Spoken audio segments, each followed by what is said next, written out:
All right, welcome back, ladies and gentlemen. In today's video, I'm going to talk about a very important topic, which is electricity, or more specifically, power outages, blackouts, as they've been known since I was a kid. And just looking at all of these warnings that are coming out about this. As you know, I kind of notice a lot of patterns. I study history, and then I put it all together and look at what's being put out by the mainstream media, and that tends to give us a really good indication of what is about to come. So it was quite surprising when I noticed, doing a search and looking at all the media outlets, just how many of them are talking about power outages at the moment. And again, we have to look at this because the media, they never just drop it on you. They start off with these small little breadcrumbs and trends, and they start putting it out all over the place, and then it gets you used to it, so that when it actually comes and happens, then you're not quite as shocked by it. Of course, we've seen this pattern with the food shortages. So this started 7 or 8 months ago. They started talking about how certain things we might see shortages of, food in particular, and different resources. And of course, we know how important electricity generation is. It is extremely important. A lot of you watching may use electricity for your home heating, for example. We saw what happened in Texas last year, and we had people sleeping in their cars and running their car heaters, people trying to go into fast food places and restaurants just to stay warm. And this is what we want to try and avoid. So here we are. I just did a search, so you can see this is news here. And I've searched for United Kingdom, but we could actually switch this to say United States. Let's try that. And electricity blackouts. Because the United Kingdom, the whole page is just full of news reports. So let's see, 6 hours ago, coming this summer, spiking electricity bills plus blackouts. Warning of catastrophic electricity blackout. Here, California warns of blackouts. Mega drought threatens California, blackouts. Puerto Rico, blackouts. I mean, this just keeps going on. We've got India, and we've got all these other countries. In fact, let's jump to the first article. So this was on The Hedge on Monday. Power grid operators warn of potential electricity shortages amid transition to clean energy. Power grid operators across the US warn that power generating capacity struggles to keep up with demand, a worrying sign ahead for summer where heat waves could lead to rolling blackouts. And I certainly agree with this, because California is really struggling since they don't want any fossil fuels. I just don't know how their renewable energy is going to meet the baseload demands.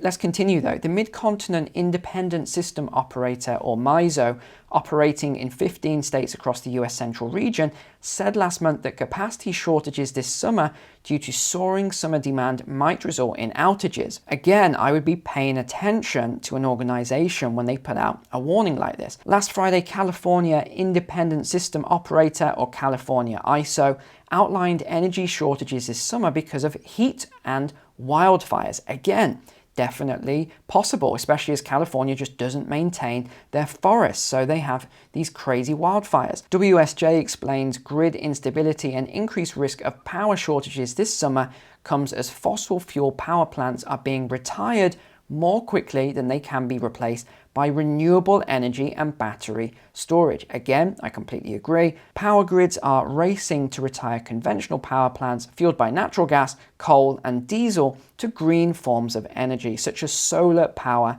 and wind. There's also the retirement of aging nuclear plants. Now, I just want to touch upon this a moment, because I keep seeing all this talk, rhetoric, which is incorrect.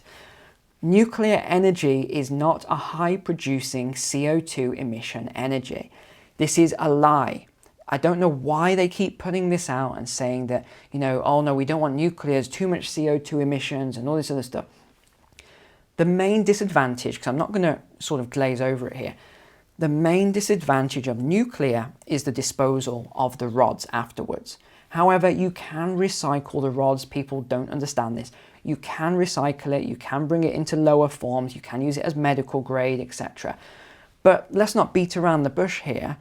It is the disposal of uranium that is the biggest problem. This stuff can take 10,000 years to break down. Now, again, people talk about it all the time around, oh, well, I don't want it near my house. All the uranium, if you put all the uranium in the world, it would be a very, very small quantity. It'd probably fill a house, a large house. So yes, you could dispose of it and put it somewhere in the middle of the desert or something, but still, it is a problem. But I don't want to take away from the fact that there's all these lies about uranium as not being a renewable energy, and it's not efficient, or it produces CO2 emissions and it's dangerous and all these other things.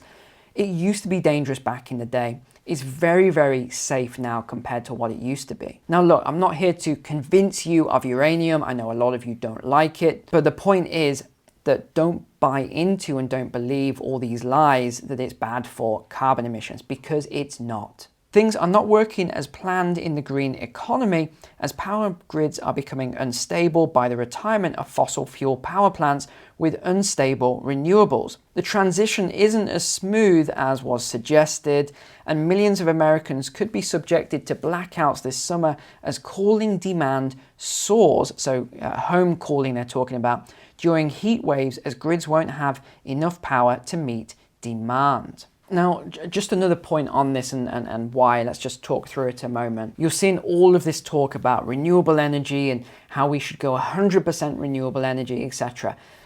Ladies and gents, I'm not trying to turn you away from that, but I do want to give you the facts around it.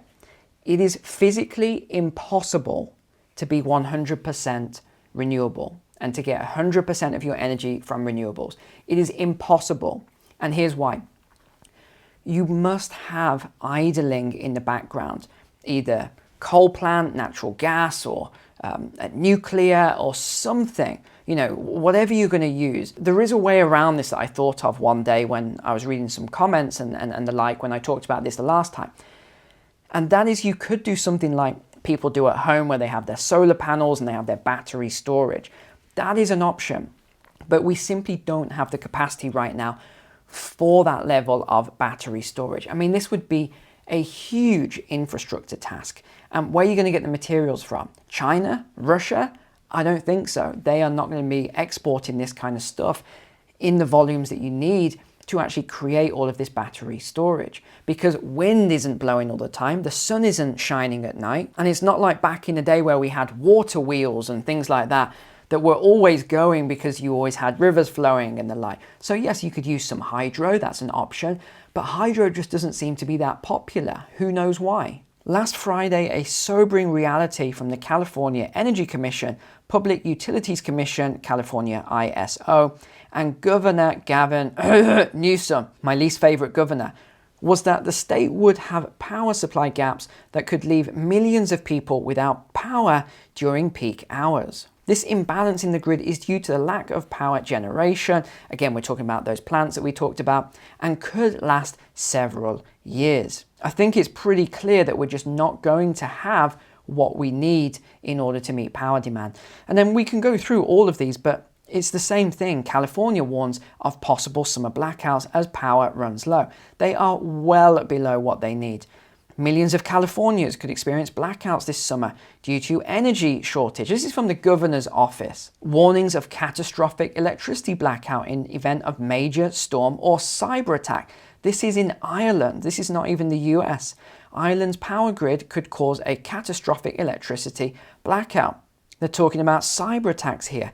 Such an event could prove disastrous, potentially causing a wide-scale power outage which could last for days. As reported by the Irish Examiner, they assessed 26 scenarios to identify potential risks facing the electricity supply. That's a lot of scenarios, 26 different scenarios there. So among these examined were extreme weather, well, we can tick that off because we've got it. Natural disaster, okay, we can definitely look at that as well. Primary energy shortage, infrastructure delivery deficit, and malicious attack. I think all of these are on the cards, to be honest.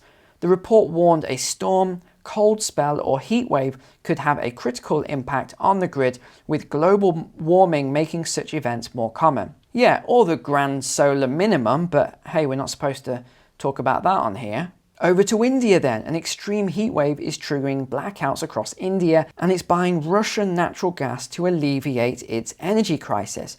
I wonder what the WEF think of that. Puerto Rico seeks clean energy revolution.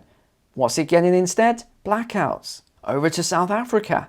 Energy expert warns of national disasters if blackouts in South Africa aren't addressed right now. Ladies and gentlemen, this is not slowing down. As I've said, when they start putting out all these media reports and articles and videos and talking heads and news anchors and all this kind of stuff, is actually to prepare you for the events that are due to come. So all of this green energy movement and the ESG mandates, and a lot of people keep saying, no, they're just going to ramp up the fossil fuels and oil and natural gas, and they're going to do it on home soil and all this. I don't think so. And the reason why is because there's this massive shift with ESG, so environmental social governance, and also pension funds putting huge amounts of pressure on these oil and gas and all these other companies that actually produce this energy that manages the base load and helps to produce all of our electricity and heating and everything else. There's a huge amount of pressure on them not to do new exploration, not to keep producing, and that probably gives you a little bit of a hint, an indication as to why Shell and BP and others pulled out of Russia. So if you thought they were just doing it out of their goodness of their hearts, not quite. It was because of the pressure put on them, because the last thing you want as a large company is to lose your credit lines and your availability of banking services. You don't want pension funds to pull out because you'll lose your finance, your stock will crash, etc. So yes, they lost a huge amount in pulling out, but they're making billions. They're making absolutely billions in profit anyway. So I hope that helped today. I will see you tomorrow. Take care. God bless. See you soon.